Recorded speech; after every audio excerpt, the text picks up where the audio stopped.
క్రీస్తునందు దేవుడు మన యొక్క జీవితాలలో గతించిన శుక్రవారం రోజు రాత్రికాల సమయంలో దేవుని యొక్క వాక్యాన్ని వారంలో 2 మార్లు చెప్పుకుంటూ దేవుని యొక్క సన్నిధిలో ఆరాధన జరిగించుకుంటూ వారి యొక్క సన్నిధానంలో దేవుని యొక్క కుమారులుగా కుమార్తెలుగా ఈ లోకంలో మనం పిలువబడుతూ ఉన్నాం. అందుకని యొక్క మధ్యాహ్నకాల సమయంలో ప్రియులారా, నిన్న శుక్రవారం రోజు రాత్రికాల సమయంలో మనం ఏ వాక్యం చెప్పుకున్నాము? ఒక మహోన్నతుడైనటువంటి వ్యక్తి, ఇశ్రాయేలుకి నాయకుడైనటువంటి మోషే పుట్టుక గురించి మనం ఆలోచన కలిగి ఉన్నాం. నేటి ప్రభు దినాన్ని కూడా ప్రియులారా, మనం యొక్క భూలోకంలో బ్రతకడానికి ఏది అవసరమై ఉన్నది? ప్రతి మనిషి కూడా నీరు తాగాల, ప్రతి మనిషి కూడా ఆహారం అనేది భుజించాలి. అంటే భూలోకంలో మానవుడు బ్రతకాలి అంటే ఈ యొక్క నీరు, ఆహారము, గాలి, ఈ 3 కూడా మనిషికి అవసరమై ఉండేవి. అలాగనే క్రైస్తవులుగా, క్రీస్తును నమ్ముకున్నటువంటి వారిగా, క్రీస్తు రక్తంలో కడగబడినటువంటి మనం కూడా ఆత్మ సంబంధంగా ప్రతి దినము కూడా అభివృద్ధి చెందాలి అంటే, ప్రతి దినము కూడా దేవుడిలో పెరగాలి అంటే మనం ఏమి నేర్చుకోవాలా, ఏమి తినాలి అంటే దేవుడి యొక్క వాక్యం అనే పాలని మనం అపేక్షించాలి. అంటే దేవుడి యొక్క వాక్యం అనేది పాలతో సమానము. ఒక వ్యక్తి అనారోగ్యం కలిగినటువంటి వ్యక్తికి డాక్టర్లు చెప్పే సజెషన్ ఏంటి? ఇదిగో ప్రతిరోజు కూడా బలమైనటువంటి ఆహారం తినచ్చు, ఇదిగో పాలు తాగండి, మంచి రక్తం వస్తుంది, మీకు మంచి ఆరోగ్యంగా ఉండాలంటే ప్రతిరోజు కూడా పాలు తాగమని యొక్క భౌతిక సంబంధమైనటువంటి డాక్టర్లు చెప్పేవాడిగా ఉంటుంది. అలాగే ఆత్మ సంబంధంగా మనము అభివృద్ధి చెందాలంటే ఏం చేయాలా? దేవుని యొక్క వాక్యం అనే పాలని మనము అపేక్షించే వారిగా మనం ఉండాలి. అందుకనే ఈ యొక్క మధ్యాహ్నకాల సమయంలో మనం ఎవరి గురించి మనం నేర్చుకోబోతూ ఉన్నామంటే, ఒక భార్యాభర్తల గురించి మనం నేర్చుకోబోతూ ఉన్నాం. క్రొత్త నిబంధనలో ఉన్నటువంటి భార్యాభర్తలు దేవుడిని వచ్చిన తర్వాత ఎలా జీవించారు, లేకపోతే దేవుడిని విడిచిపోతే ఏం జరిగింది అన్నటువంటి విషయాల గురించి, ఆ భార్యాభర్తలు ఏం చేశారు అన్నటువంటి ఆ వాక్యాన్ని దేవుడు తన గ్రంథంలో మనకు రాయించాడు. ఎవరు వాళ్ళు అంటే, అపోస్తుల కార్యంలో గ్రంథంలో 5వ అధ్యాయంలో ఉన్నటువంటి 2 భార్యాభర్తలను మనం చూస్తాము. ఎవరు వాళ్ళు? చూడండి ఒకసారి, పరిశుద్ధ గ్రంథంలో నుంచి బైబిల్ ఉన్నటువంటి వాళ్ళు తీయండి. అపోస్తుల కార్యంలో 5వ అధ్యాయము, అక్కడ వారి పేర్లు రాయబడ్డాయి చూడండి. అననీయ ఒక మనుష్యుడు తన భార్య అయిన సప్ఫీరాతో ఏకమై పొలము అమ్మెను. ఎవరమ్మ వీళ్ళు? అననీయ అనేటువంటి ఒక మనుష్యుడు భర్త ఎక్కడ ఉంటూ ఉన్నాడు, సప్ఫీరా అనేటువంటి ఒక స్త్రీ భార్యగా ఉంటూ ఉన్నారు. ఈ 2 ఎవరంట? దేవుని యొక్క దృష్టిలో భౌతిక సంబంధంగా భార్యాభర్తలుగా జీవిస్తున్నటువంటి వారిగా ఈ అననీయ సప్ఫీరాని మనం చూస్తూ ఉన్నాం. సంఘ ప్రారంభ దినాలు, అప్పుడే సంఘము, యేసుక్రీస్తు యొక్క సంఘం యెరూషలేములో ప్రారంభమైనది. ప్రియులారా, ప్రతి ఒక్కరూ కూడా ఏం చేస్తూ ఉన్నారు? ప్రభు అయినటువంటి యేసుక్రీస్తు వారు 33 సంవత్సరాల తర్వాత ఆయన మరణించి సమాధి చేయబడి తిరిగి లేచి ఆయన తండ్రి ఎందుకు ఆరోహణం అయిపోతూ ఉన్నప్పుడు వారందరూ ఆయన కొరకు ఎదురు చూస్తూ ఉన్నారు. ఏమని ఎదురు చూస్తూ ఉన్నారంట? అయ్యో, మా మధ్యలో 33 సంవత్సరాలు ఉన్నటువంటి ఈ ప్రభు అయినటువంటి యేసుక్రీస్తు వారు ఆయన చేతుల ద్వారా, ఆయన మాటల ద్వారా అనేకమైనటువంటి అద్భుతాలు, సూచక్రియలు జరిగించినటువంటి ఈ యేసు మన మధ్యలో నుంచి దూరమై తండ్రి వద్దకు చేరుతూ ఉన్నాడే అని చెప్పేసి అక్కడ ఉన్నటువంటి వారందరూ కూడా ఆయన ఆకాశం వైపు చూస్తూ ఉన్నారు. అప్పుడు దేవుడు ఒక మాట అన్నాడు. ఏమన్నాడు? అపోస్తుల కార్యములు 1వ అధ్యాయము చూడండి ఒకసారి. అపోస్తుల కార్యములు 1వ అధ్యాయము 11వ వచనాన్ని మనం చదువుకుందాం. అపోస్తుల కార్యములు 1వ అధ్యాయం 11వ వచనము. గలిలయ మనుష్యులారా, మీరెందుకు నిలిచి ఆకాశం వైపు చూచుతున్నారు? మీ యొద్ద నుండి పరలోకమునకు చేర్చబడిన ఈ యేసే ఏ రీతిగా పరలోకమునకు వెళ్ళుట మీరు చూచితురో, ఆ రీతిగానే ఆయన తిరిగి కూర్చునని వారితో చెప్పిను. అమ్మా, ఎందుకు మనం ఇక్కడ కూర్చొని ఉన్నాం? ఎందుకు ప్రతి ఆదివారం ప్రతి శుక్రవారం కూడా దేవుని యొక్క మందిరంలో మనం ఉంటూ ఉన్నాం? ఎక్కడ ప్రార్థన జరిగినా కానీ అక్కడికి వెళ్ళి ఆయన ఎందుకు మహిమపరుస్తూ ఉన్నాము అంటే, ఇదిగో ఈ లోకంలో నేను ఉండగానే, నా యొక్క ప్రాణం నా శరీరంలో ఉండగానే, నా ప్రభు అయినటువంటి యేసుక్రీస్తునందు నేను విశ్వాసం కలిగి నమ్మకం కలిగి ఒక క్రైస్తవురాలుగా లేకపోతే ఒక క్రైస్తవ కుటుంబంగా ఈ లోకంలో నేను కట్టబడితే ఆ రెండవ సమయంలో నేను ఆయనతో పాటు జీవించగలను అన్నటువంటి విశ్వాసము నిరీక్షణ కలిగి నేను మనం ఆయన సన్నిధిలో ఉంటూ ఉన్నాము. వాళ్ళు కూడా దేవతలు కూడా అదే చెప్తారు, ఓ గలిలయ మనుషులారా, మీరెందుకు నిలిచి ఆకాశం వైపు చూస్తూ ఉన్నారు? భూలోకంలో నుంచి తండ్రి ఎందుకు ఏ రీతిగానైతే ప్రభు అయినటువంటి యేసుక్రీస్తు వారు వెళ్తూ ఉన్నాడు, ఆ రీతిగానే మరలా ఆయన రెండవ సమయంలో ఇక్కడికి వస్తారు అని చెప్పేసి దేవదూతలు శ్రమిస్తూ ఉన్నారు. నిజంగా ఒకసారి ఎందుకు వచ్చాడు యేసుక్రీస్తు వారు? ఒకసారి కన్యకైనటువంటి మరియ గర్భంలో ఉద్భవించి ఆయన ఎందుకు యొక్క లోకానికి వచ్చాడు అంటే, పాపులందరినీ కూడా తండ్రికి కుమారుడుగా కుమార్తెగా చేయాలని, ఆయన రాకపోతే పాప క్షమాపణ అనేది మానవాళికి లేదు కనుక తండ్రి అయినటువంటి దేవుడు సంకల్పించి తన కుమారుడైనటువంటి క్రీస్తును మన పాపముల నిమిత్తం బలిగా ఈ లోకానికి అర్పించినటువంటి వాడిగా మనం చూడగలము. ఎందుకు యేసుక్రీస్తు వచ్చాడంటే, ఆయన మనకు అద్భుతాల ద్వారా సూచక్రియల ద్వారా మన యొక్క శరీర సంబంధమైనటువంటి రోగాలు తీసివేసి ఆత్మ సంబంధమైనటువంటి మన యొక్క ఆత్మను తండ్రి యొక్కకు చేర్చాలన్న ఉద్దేశం కలిగి క్రీస్తు మొదటిసారి యొక్క లోకానికి ఆయన వచ్చి ఉన్నాడు. ప్రియులారా,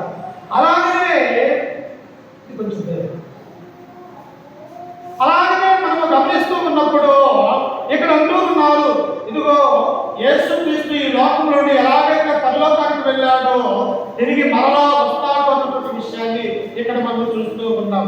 అయితే ఆ యేసుక్రీస్తు వెళ్ళిన తర్వాత వారు ఏం చేస్తూ ఉన్నారంట? ఎంత బాధ ఉన్నది.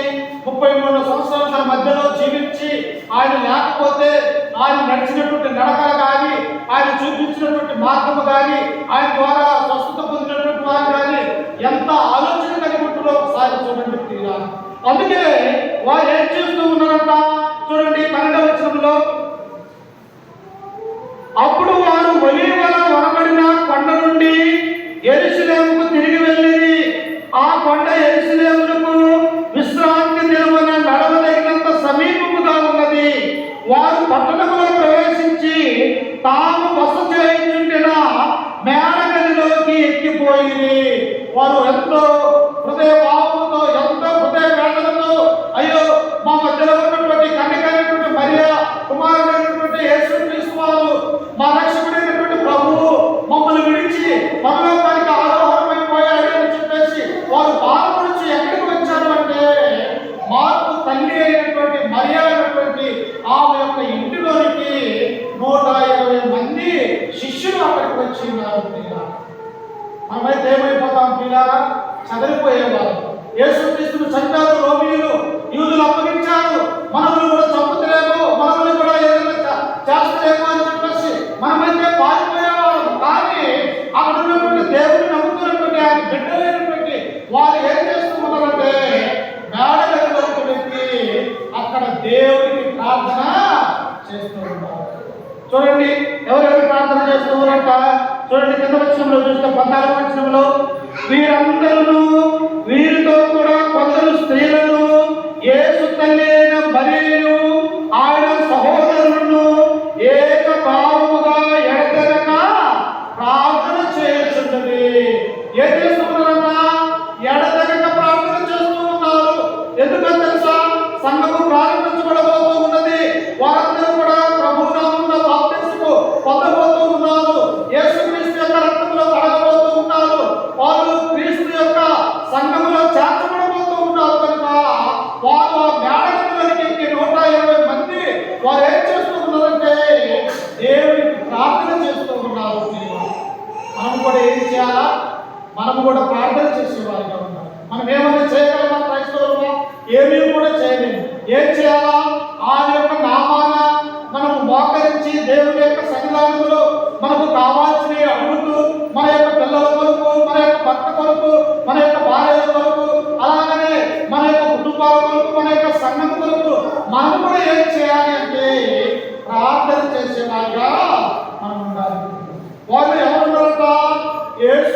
క్రీస్తు తల్లి అక్కడ ఉన్నది ప్రియుల.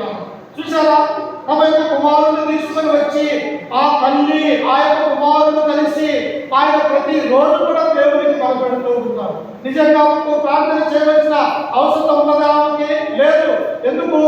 ఈ లోకరక్షకుడే ఈ భూమిని ఆకాశాన్ని నిర్మించినటువంటి తండ్రి అయిన దేవుడి యొక్క కుమారుడే ఆమె యొక్క గర్భాన నుండి ఉన్నాడు అన్నటువంటి విషయాన్ని ఆమె గర్వించగల తన కుమారుడైన యేసుక్రీస్తు కొరకు ఈయన లోకరక్షకుడు అని మోకరించి ప్రార్థన చేస్తూ ఉన్న ఈ స్త్రీలను మనం చూస్తాము. చూశారా, స్త్రీలు ఎంత గొప్పవారో, దేవుడు అంటే ఎంత భక్తిగా ఉంటారో, దేవుడి పట్ల ఎంత విధేయత కలిగి ఉంటారో. తమ యొక్క కుమారుడిని అపోస్తులని అందరూ కలిసి ఆ మేడగదిలోకి వెళ్ళి దేవుడికి ప్రార్థనని చేస్తూ ఉన్నారు. అప్పుడు ఏం చేస్తూ ఉన్నారన్నా చూడండి, అక్కడ 15వ వచనంలో, ఆ కాలమున ఇంచుమించు 120 మంది సహోదరులు కూడి ఉండగా పేతురు వారి మధ్య నిలిచి ఇట్లా ఎంతమంది కూడి ఉన్నారంటే అక్కడ 120 మంది ఆ మేడగదిలో కూర్చొని ఆ దేవునికి స్తుతిస్తూ, దేవుని గణపరుస్తూ, దేవుని మహిమపరుస్తూ వారందరూ కూడా అక్కడ ఉంటూ ఉన్నారు. ఆ తర్వాత చూడండి, అదే అపోస్తుల కార్యములు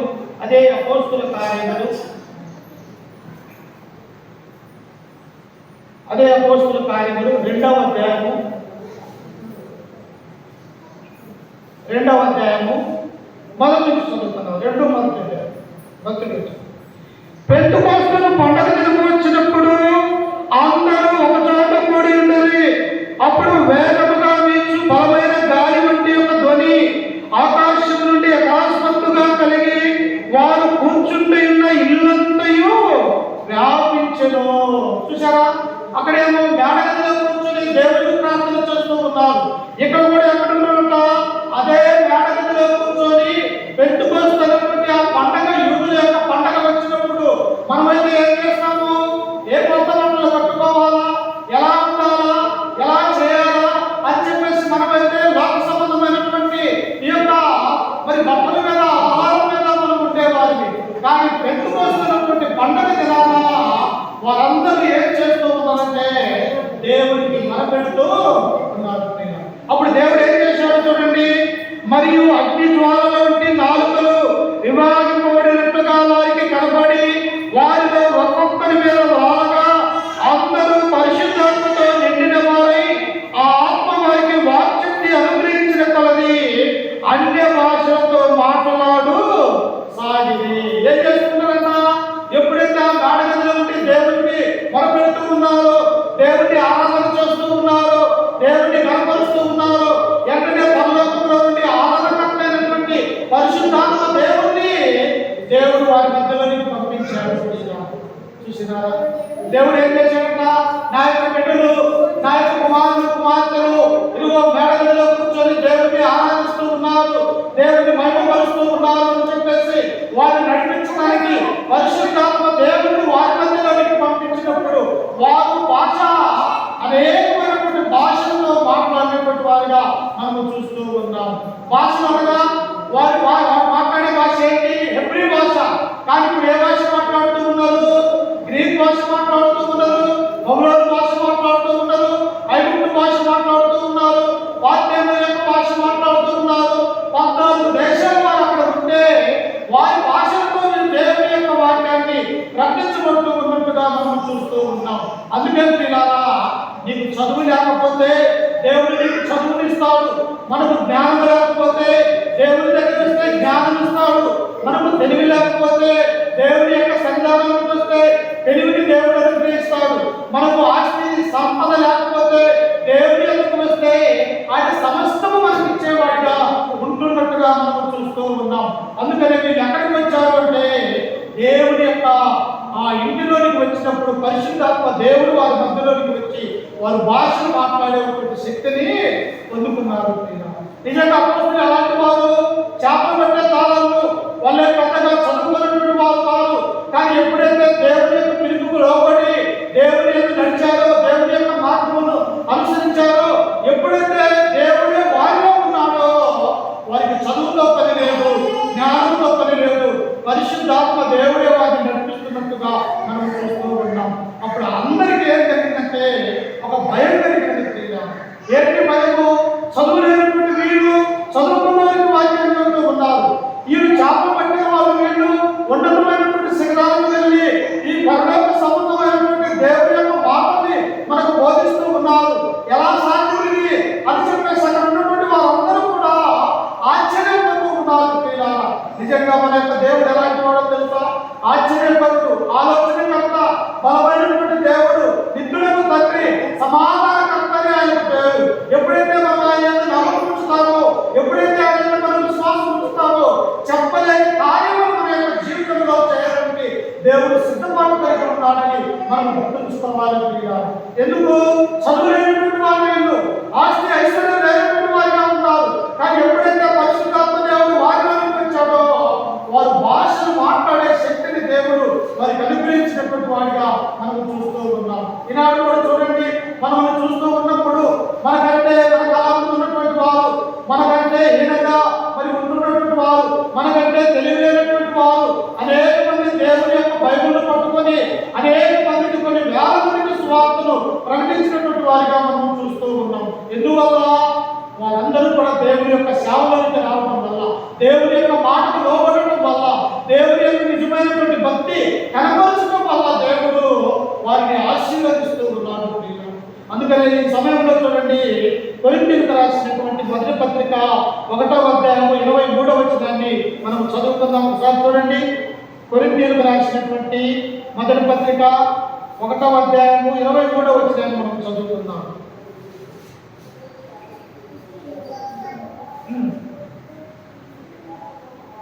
కొరింథీయులకు రాసినటువంటి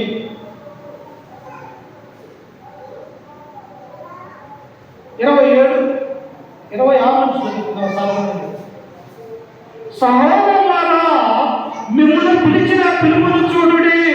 మీలో లోకరీతిన దానులను, గనులను, పులిలను అనేకులు పిలవలేదు. కానీ ఏ శరీరము దేవుని ఎదుట అతిశయపడుతున్నట్లు జ్ఞానులను సిగ్గుపరచుటకు లోకముల నుండి వెర్రి వారిని దేవుడు ఏర్పాటు చేసుకున్నాడు. దేవుడికి ఎవరు కావాలన్నా ధనవంతులు అక్కర్లేదు, లేకపోతే మంచి అన్నగలిగినటువంటి వారు దేవుడికి అక్కర్లేదు. బలహీనటువంటి వారిని దేవుడు ఏర్పరుచుకున్నాడు. ఈ అపోస్తలులు అలాంటి వారంతా చేపలు పెట్టుకునే జాలర్లు ఒకళ్ళు, ఇదిగో సుంకపు మెట్ట మీద సుంకం వసూలు చేసే ఒక ఆయన, ఎక్కడో ఇస్రాయేలు ప్రాంతానికి చెందిన ఒక పల్లెటూరు నుండి వారిని, ఇలాంటి అనేక మందిని కూడా ఆయన శిష్యులుగా ఉన్నట్టు దేవుడు ఏర్పాటు చేసుకున్నాడు.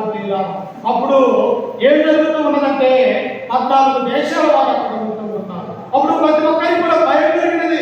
ఎందుకు వీళ్ళు భాషల్లో మాట్లాడుతూ ఉన్నారు, వీళ్ళకి ఏమొచ్చినది, ఏ శక్తి వచ్చినది అని వారికి అక్కడ ఉన్నటువంటి వారికి తెలియలేదు.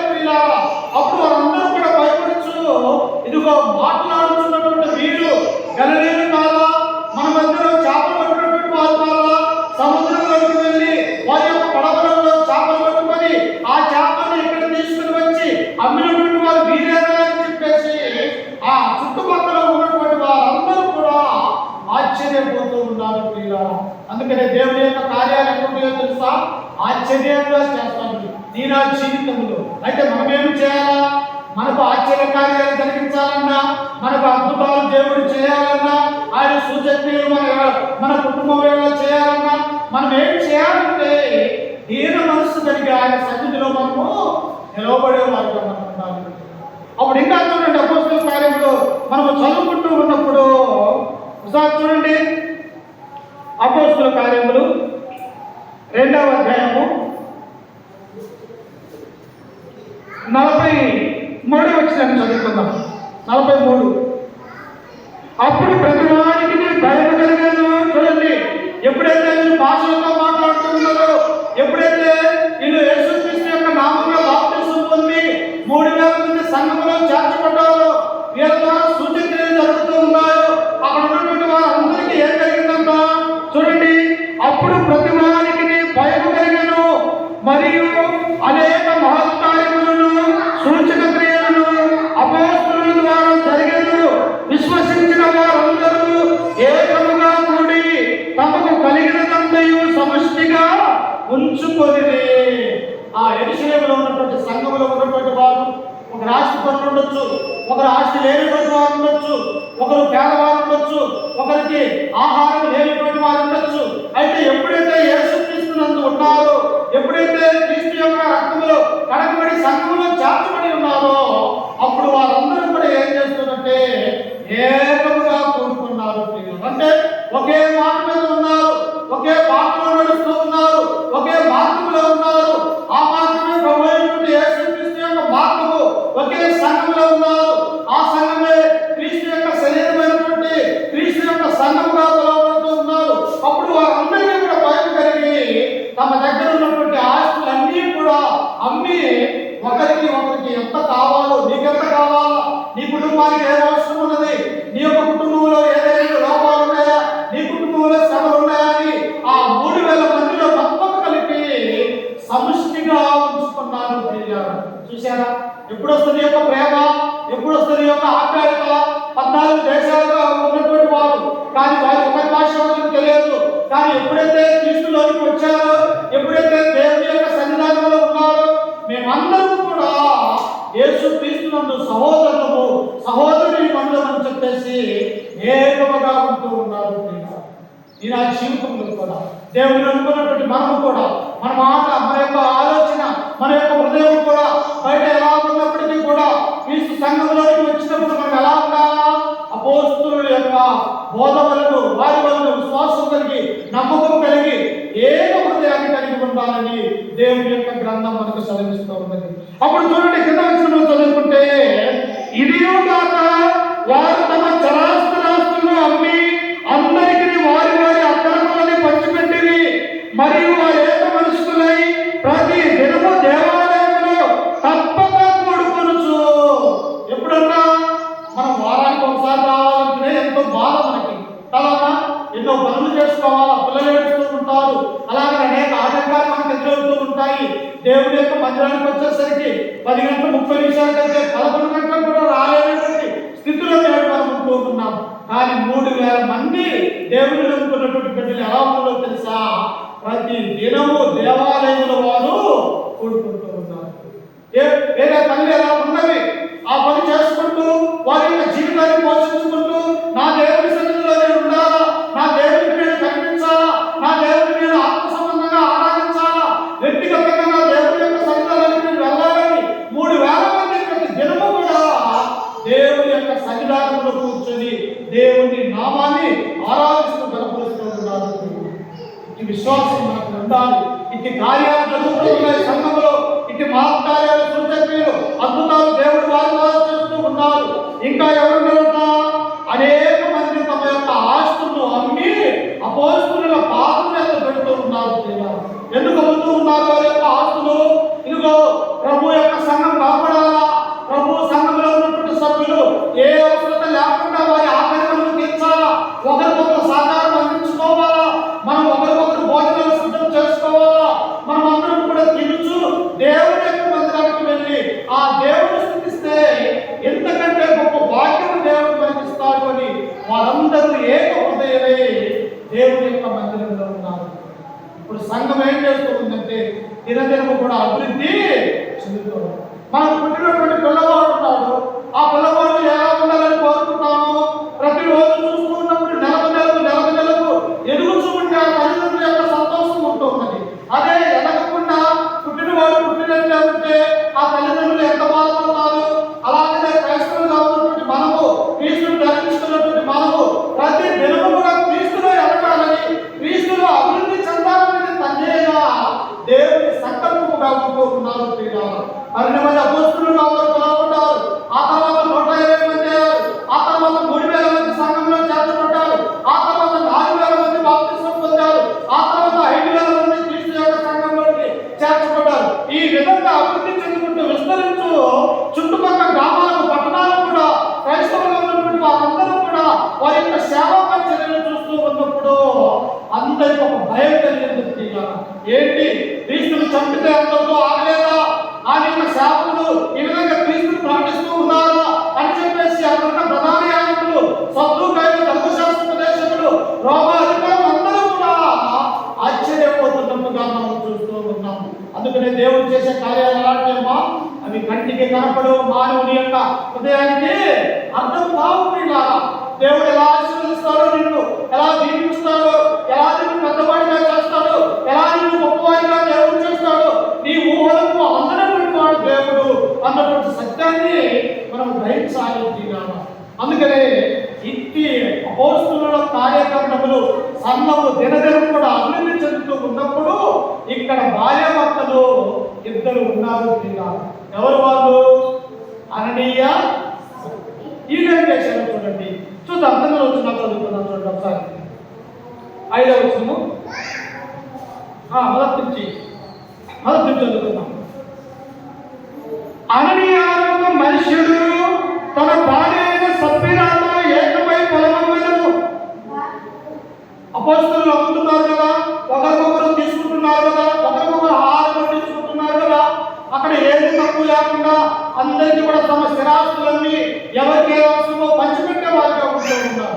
అలాగనే ఇక్కడ కూడా ఒక భార్యాభర్తలు ఏం చేశారంటే, అననీయ సప్ఫీరా, ఇదిగో మనకు కూడా పొలం ఉన్నది కదా, ఈ పొలాన్ని సంఘం అభివృద్ధి చెందుతూ ఉన్నది, ఆ అపోస్తలులకు చెప్తాము, వారికి ఏదైనా అవసరం ఉంటుంది, వారు ఏదైనా కూడా 3000 మందికి ఆహారం పెట్టాలంటే ఎంత ధనం అవసరమై ఉంటుంది, అపోస్తలులకి ఎన్ని గింజలు అవసరమై ఉంటాయి, ఎన్ని గోధుమలు అవసరమై ఉంటాయి, వాటిలో తినడానికి మంచి కూరలు చేయాలంటే ఎంత కూరగాయలు అవసరమై ఉంటాయో అని ఈ భార్యాభర్తలు కూడా మంచి ఆలోచనతోనే తమ పొలాన్ని అమ్మాలని చూశారు.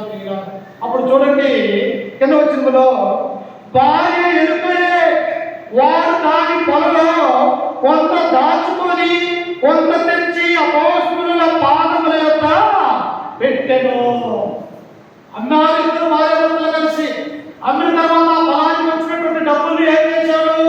వాడు అననీయ అనేటువంటి భర్త తమ భార్య ఇరువురు కలిసి అమ్మింది ఒక 1000 రూపాయలకైతే 500 ఈ కుటుంబంలో దాచుకొని 500 అపోస్తలుడైనటువంటి పేతురు యొద్దకు తీసుకుని వచ్చాడు. అమ్మా, దేవుని యొక్క సంఘంలో దాచుకోవచ్చా? ఉన్నట్టు చెప్పాలా? దేవుని సన్నిధిలో అబద్ధం ఆడకూడదు.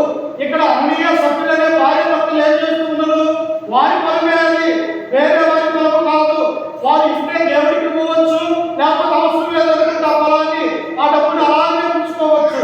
కానీ అననీయ సభ్యుల ఈ పొలాన్ని అన్ని కొంత దాచుకొని కొంత దేవుని అపోస్తలులైన పాదముల యొద్దకు తీసుకొని వచ్చినారు. మనం ఏమనుకుంటామో తెలుసా? దేవుని మమ్మల్ని చూడటం లేదు కదా, దేవుడు మా యొక్క మాటలు వినటం లేదు కదా, మేము చేసే అబద్ధాలు, మేము చేసే మోసాలు, లేకపోతే మేము చేసే విగ్రహారాధన, మేము చేసే దేవుడు చూడటం లేదా అని మనం ఇలా అనుకుంటూ ఉన్నామేమో. ఇదిగో రహస్యమందు చేసినటువంటి పాపములు దేవుడి దగ్గర తాటతలమైనటువంటి సత్యాన్ని మనం గ్రహించాలి. అంటే అందుకని ఇక్కడ అంటూ ఉన్నాడు, ఏమంటున్నాడో చూడండి.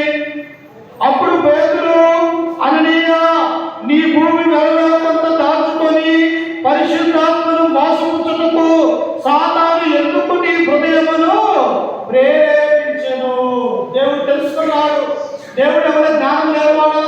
దేవుడి భూప్రపంచంలో మానవులు ఎక్కడెక్కడ ఉన్నారో, నా యొక్క బిడ్డలు ఏం చేస్తూ ఉన్నారో, ఎలా జీవిస్తూ ఉన్నారో అని పరలోకంలో ఆయన చూసేవాడిగా ఉంటూ ఉన్నారు. ఎప్పుడైతే దాచుకొని ఆ పేరు దగ్గరికి అననీయ తీసుకుని వచ్చాడో వెంటనే అననీయతో పేతురు అంటూ ఉన్నాడు, అననీయ, నీ పొలాన్ని ఇంతకే అమ్మితివా? నీ పొలాన్ని ఇంతకే అమ్మి ఇంతే నాకేం తీసుకుని వచ్చావా? ఎందుకు నీవు దేవుడిని పరిశుద్ధాత్మను మోసగిస్తూ ఉన్నావు అని అననీయతో చెప్పాడు. అమ్మా, మనుషులన్నా మోసం చేయవచ్చు, దేవుడిని మోసం చేస్తే బ్రతుకుతామా మనము? అసలు ఈ లోకంలో జీవించగలుగుతామా? మనిషినన్నా మోసం చేసి కొన్నాళ్ళు బ్రతకొచ్చునేమో, కానీ దేవుడి సన్నిధిలో దేవుడి యొక్క డబ్బును దొంగలిస్తే, అసలు దేవుడు చూస్తే ఒక్క నిమిషమన్నా మనం బ్రతుకుతామా? ఒకసారి ఆలోచన చేయండి. కానీ ఈ అననీయ ఏం చేస్తూ ఉన్నాడు? భార్య అయినటువంటి సభ్యుల ఏం చేస్తూ ఉన్నది? అననీయ తప్పు చేస్తుంటే భార్య చెప్పాలయ్యా, దేవుడి సన్నిధిలో మనము దొంగతనం చేయకూడదయ్యా, ఇది దేవుడి యొక్క డబ్బును మనం దాచుకోకూడదు అని భార్యనే చెప్పాలా? లేకపోతే భార్యనే దాచుకుంటే భర్తన్నా, అమ్మాయి మంచి పద్ధతి కాదమ్మా, ఇది దేవుడి యొక్క సన్నిధానంలోనికి మనం తీసుకుని వస్తూ ఉన్నాము, మనము దాచుకోకూడదు, దొంగిలించకూడదు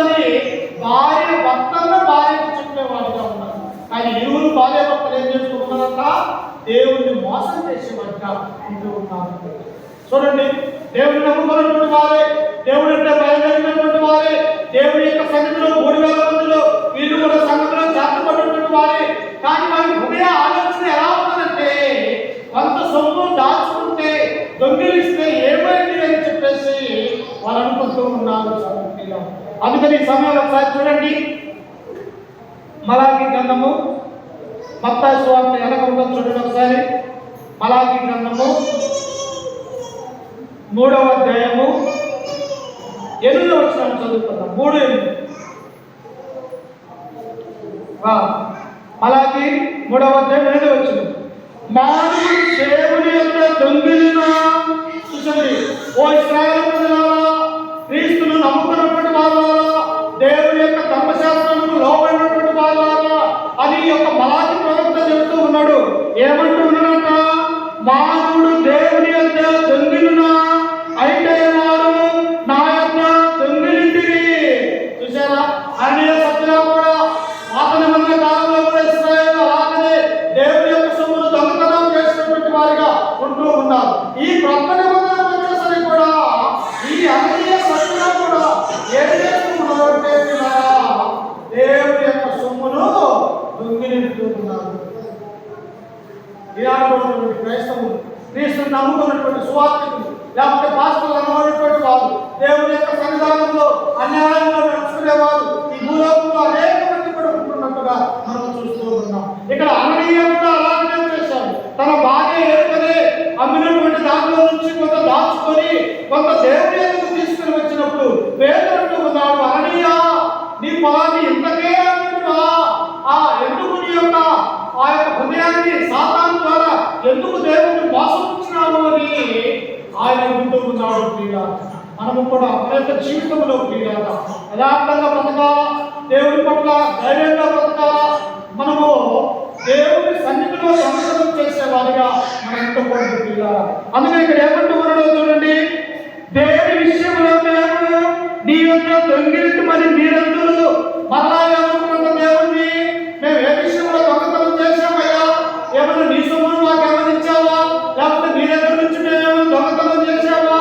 దేని విషయంలో నీ యొక్క మేము దొంగతనం చేశామని మరలా అడుగుతులు అంటూ ఉన్నారు. అంటే దేవుడిని ప్రశ్నించే వారిగా మానవుడు తయారైపోయాడు, దేవుడికి ఎదురు తిరిగే వాడిగా మానవుడు తయారైపోయాడు. ప్రియులారా, అందుకనే దేవుడు అంటాడు, ఇదిగో మానవులారా, మీరు భూమి మీద ఉన్నారు, మీ మాటలు కొద్దిగా ఉండాలా. ఇదిగో పరలోకమందు దేవుడు ఉన్నాడు, పరిశుద్ధాత్మ దేవుడు ఉన్నాడు, కుమారుడైన దేవుడు ఉన్నాడు. మనం ఈ లోకంలో భూమి మీద ఉన్నాం కనుక మన యొక్క మాటలు ఎలా ఉండాలా? కొద్దిగా ఉండేటట్టుగా ఉండాలి. అందుకని ఇక్కడ ఏమంటున్నారంట, దేని విషయంలో మేము దొంగతనం చేశామయ్యా మాకు చెప్పు అని ఇశ్రాయేలు ప్రజలు దేవుడిని అడుగుతూ ఉన్నారు. అప్పుడు ఆయన అంటూ ఉన్నాడు, చూడండి అక్కడ, వీరందరూ దశమ భాగమును ప్రతిష్ఠితార్పణలు ఇయ్యక దొంగిలింటిరి. ఈ జనులందరూ నా యొక్క దొంగిలి నుంచినే ఉన్నారు, మీరు శాపగ్రస్తులై ఉన్నారు. దేవుని యొక్క సొమ్మును దేవుని యొక్క సన్నిధిలో నుండి మనము అన్యాయంగా తిన్నట్లయితే మనం ఏమైపోతామంట? శాపగ్రస్తులు అయిపోతాం. శాపం అంటే ఆత్మీయంగా మన జీవితాన్ని కోల్పోతాం, భౌతికంగా మరణానికి మనము దగ్గర అవుతాం. కాబట్టి యొక్క లోకంలో మనం ఎలా ఉండాలంట? దేవుని యొక్క మనసు కలిగి, దేవుని యొక్క ఆలోచన కలిగి, దేవుని వలె దేవుని ఎలాగైతే చెప్పి ఉన్నాడో ఆ మాటల ప్రకారం మనం జీవించే వారిగా ఉంటాం. కానీ అననీయ ఏం చేశాడు? సభ్యుల భార్య భర్తలు ఏం చేశారు? దేవుని యొక్క సొమ్మును దొంగతనం చేసి తమ ఇంటిలో కొంత దాచుకొని కొంత దేవుని యొక్క సన్నిధానానికి తీసుకొని వచ్చారు. చూడండి, తిరిగి అపోస్తుల కార్యంలోనికి 5వ అధ్యాయంలోనికి మనం వెళ్ళినప్పుడు అక్కడ ఏమని రాయబడుతుందో చూడండి ఒకసారి. 4వ వచనంలో, 5వ అధ్యాయం 4వ వచనం, అది నీ వద్ద ఉన్నప్పుడు నీదే కదా, అమ్మిన పిమ్మట అది నీ వశమై ఉండలేదా? ఎందుకు ఈ సంగతి నీ హృదయములో ఉద్దేశించుకున్నావు? నీవు మనుష్యులతో కాదు దేవునితోనే అబద్ధమాడుతువని వారితో చెప్పాను. ఎవరితో అబద్ధమాడినంతమా? అననీయ సభ్యులైన భార్య భర్తలు ఎవరితో అబద్ధమాడుతున్నారట? మనుషులతో కాదు. అననీయ, నీవు ఎవరిని మోసం చేస్తున్నావో తెలుసా? ఎవరి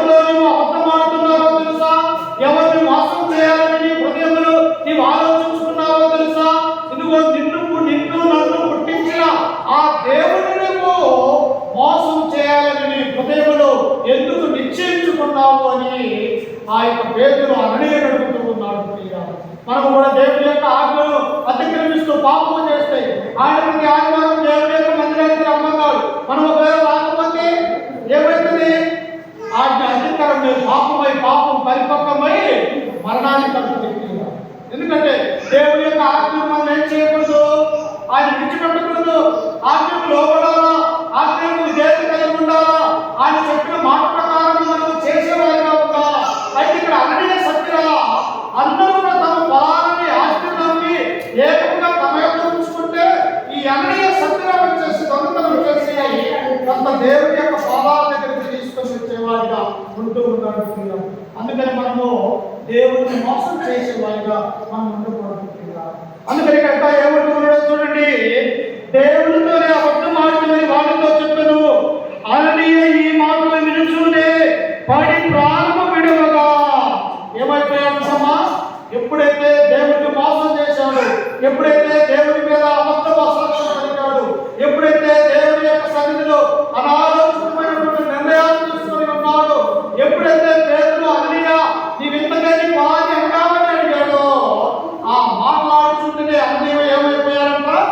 పడి కింద పడి ప్రాణం విడిచాడు. ఎంతో జీవితం ఎంతో జీవించవలసిన ఇంకా పిల్లలు పుట్టలేదో మనకు తెలియదు, కానీ ఇంకా బ్రతికి ఉండవలసినటువంటి వాడు. కానీ ఏమైపోయాడు? దేవుడిని మోసం చేయాలనుకున్నాడు, తన యొక్క ప్రాణాన్ని పోగొట్టుకున్నాడు. ఈ నా జీవితంలో కూడా మనం కూడా అందుకునే దేవుడు నీ మాట అవునంటే అవును, కాదంటే కాదన్నట్టు ఉండాలి. అంటే నీతిగా ఉండాలా, నిజాయితీగా ఉండాలా, యథార్థపరుడిగా ఉండాలా, యథార్థవంతురాలుగా ఉండాలా. ఎందుకు? నీ యొక్క హృదయంలో క్రీస్తు రక్తంతో కడగబడి మనం అందరం ఉన్నాము కనుక, యేసు క్రీస్తు మన యొక్క మనసులో హృదయంలో ఆయన ఉంటూ ఉన్నాడు కనుక, మనము శరీరంతో కూడిన ఉన్నాము కనుక మనం ఏం చేయాలి అంటే దేవుడిని మోసం చేసే కార్యక్రమాన్ని మనం చేయకూడదు. దేవుడు చేశాడమ్మా పాపం అనే లోకంలో ఈ లోకంలో ఉన్నప్పటికీ కూడా ఆయన యథార్థపరుడుగా ఉన్నాడు, నీతిమంతుడిగా ఉన్నాడు, పాపం లేనివాడుగా ఉన్నాడు, దేవుడి యొక్క కుమారుడుగా పిలువబడ్డాడు. ఈ లోకంలో హతసాక్షిగా ఈ లోకంలో తన ప్రాణాన్ని, తన యొక్క రక్తాన్ని ఆ కలవరిలో మన కోసము అర్పించినటువంటి వాడిగా పిలుస్తున్నాడు. కానీ అతను ఏం చేశాడు? దేవుడిని మోసం చేశాడు, దేవుడి డబ్బులు దొంగలించాడు, వెంటనే పడి ప్రాణము. ఇప్పుడు బాధ్యత విషయము ఆ ఇంటి కడుపున్నది కొత్త మాత్రమే డబ్బులు తీసుకుని పేదలు అపోస్తులు ఎదుర్కొ వచ్చాడు. ఈ వంట విషయము, చనిపోయే విషయము భార్య ఉన్న భార్య తెలియదు. అప్పుడు భార్య చూడండి కింద వచ్చినములో, అప్పుడు యవనస్తులు లేచి వారిని పొట్టతో చుట్టి మోసుకొని పోయి పాతి పెట్టింది. భార్య కూడా తన ముఖం చూడలేదు. చనిపోయినటువంటి అననీయను తీసుకుని అక్కడున్న యవనస్తులు ఒక బట్ట చుట్టి తీసుకుని కొత్త తీసి అక్కడ పడేసి తిరిగి యథాప్రకారం దేవుని యొక్క సన్నిధిలోకి వచ్చి దేవుడిని ఆరాధిస్తూ ఉన్నారు. చూశారా? పాపం చేసినటువంటి అననీయ మరణించాడు. దేవుడిని మోసం చేసిన అననీయ తన ప్రాణాన్ని కోల్పోయినటువంటి వాడిగా ఉన్నాడు. ఈ విషయం తన భార్య సత్యుల ఇంటి దగ్గర ఉన్నది. ఈ విషయం ఆమెకు తెలియదు. అప్పుడు ఆమె కూడా ఏమంటూ ఉన్నదో చూడండి. ఆ 7వ వచనంలో చదువుకుందాం చూడండి ఒకసారి.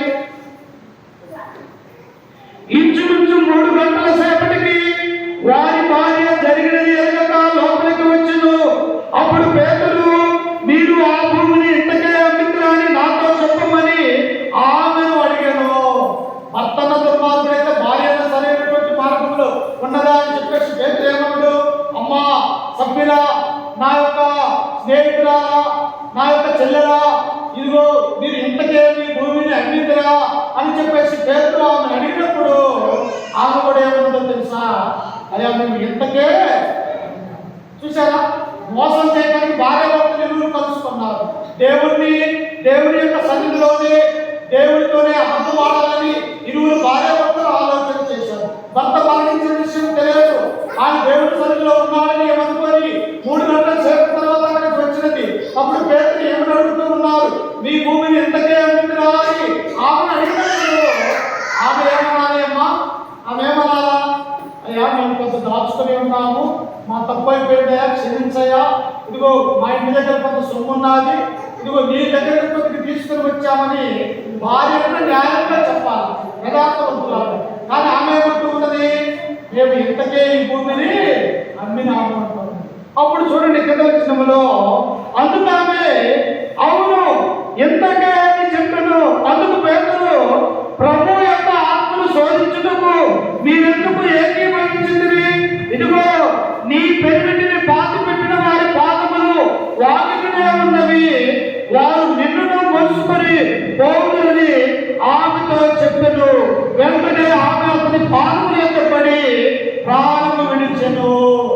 దుర్మార్గులైనటువంటి భార్యాభర్తలు దేవుడి యొక్క నమ్మకం లేక, దేవుని యొక్క విశ్వాసం కలిగి లేక, దేవుని యొక్క సన్నిధిలో దేవుని యొక్క డబ్బును తింటూ మోసం చేస్తున్నటువంటి ఈ భార్యాభర్తలు ఏమైపోయారమ్మా? ఇద్దరు పడి ప్రాణము విడిచి చనిపోయారు. నా జీవితంలో కూడా మనం దేవుడిని మోసం చేస్తే, దేవుని యొక్క సన్నిధిలో దేవుని యొక్క ఆరాధన చేస్తూ మరలా తిరిగి లోకంలోకి వెళ్ళి పాపం చేస్తే మన యొక్క జీవితాలు కూడా ఏమైపోతాయి? అన్నయ్య సత్యరాజు భార్యాభర్తల వలె మరణము కూడా ఆత్మ సంబంధంగా మనం మరణించిపోతాము. అందుకని జనజనము సంఘం అభివృద్ధి చెందుతుంది. 3000 మందితో 120 మందితో ప్రారంభమైన సంఘము కొన్ని వేల మందితో విస్తరిస్తూ ఉన్నప్పుడు వారికి కలిగినదంతా ఏక మనస్సు కలిగి, ఏక హృదయం కలిగి, ఏకాత్మ కలిగి వారు భాషలో మాట్లాడుతూ దేవుని యొక్క వాక్యాన్ని ప్రకటిస్తూ అనేక సంఘంలో చేర్చబడుతున్న ఈ సమయంలో సాతాను భార్యాభర్తలు ఎన్నుకొని సంఘాన్ని అతలాకుతం చేసింది. సంఘంలో వారి ఎరువులు చనిపోయినట్టు అప్పుడు అక్కడ ఉన్నటువంటి జనాలందరికీ ఏం జరిగింది?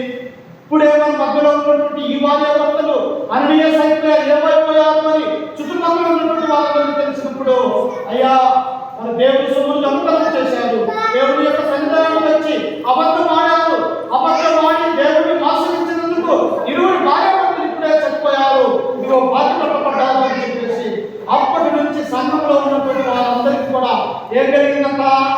భయం కలిగింది. చూడండి చివరిగా ఆ మాట చదువుకొని మనం ముగించుకున్నాం. చూడండి 11వ వచనం, 5వ అధ్యాయం 11వ వచనం.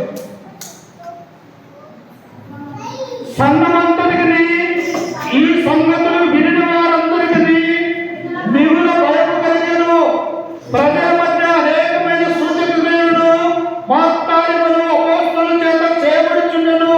మరియు వారందరూ ఏక మనస్కులై సొలొమోను మంటపములో ఉండేది. ఎక్కడ ఉన్నారంట? ఒక పక్క మరణించేవారు మరణిస్తూ ఉన్నారు, పాతపెట్టేవారు పాతపెట్టి వస్తూ ఉన్నారు. కానీ మిగిలిన వారందరూ ఎక్కడ ఉన్నారంట? దేవాలయంలోనే ఉన్నారు, ఇంకా దేవుని యొక్క సన్నిధిలోనే ఉన్నారు, దేవుడిని ఆరాధించే వారిగా ఉంటూ వారందరూ కూడా ఏక మనస్కులై ఉన్నారు. ఈ నా జీవితంలో కూడా మన యొక్క హృదయంలో దేవుడిని ప్రతిష్ఠించుకోవాలి. మన హృదయానుసారంగా దేవుడి యొక్క సన్నిధిలో ఉండాలి. అన్నయ్య సత్యాల వలె మనం అబద్ధమాడి దేవుడిని మోసగించి దేవుడి నామానికి అవమానకరమైనటువంటి విషయాలు తీసుకుని వస్తే మనకు కూడా భౌతిక సంబంధమైనటువంటి మరణం పొందుతాము, ఆత్మ సంబంధంగా దేవుడి యొక్క సంఘంలో నుండి దూరమైపోతాము అన్నటువంటి విషయాన్ని ఈ వాక్యం ద్వారా మిమ్మల్ని హెచ్చరిస్తూ ఈ మాటలను కూడా హెచ్చరిక చేసుకుంటూ బాగుంటాను మీ అందరికీ మన రక్షకులతో పోయిన యేసుక్రీస్తు నామమున వందనాలు తెలియజేస్తూ ఈ వాక్యాన్ని ముగించుకుంటూ ఉన్నాను. చిన్న ప్రార్థన చేసుకొని, సమయము 1 గంట కావస్తూ ఉన్నది. చిన్న ప్రార్థన చేసుకొని ఆ తదుపరి ఆరాధనను కార్యక్రమాన్ని ప్రారంభించుకుందాం. ప్రార్థన. సకలాశ్వరకు కారణాభూతుడైన మా ప్రియాపరలోకపు తండ్రి, నీ ఘనమైన అత్యున్నతమైన నామానికి వందనాలు స్తోత్రములు తండ్రి. గడిచిన కాలమంతయు గడిచిన దినములన్నీ మమ్మల్ని కాచి కాపాడి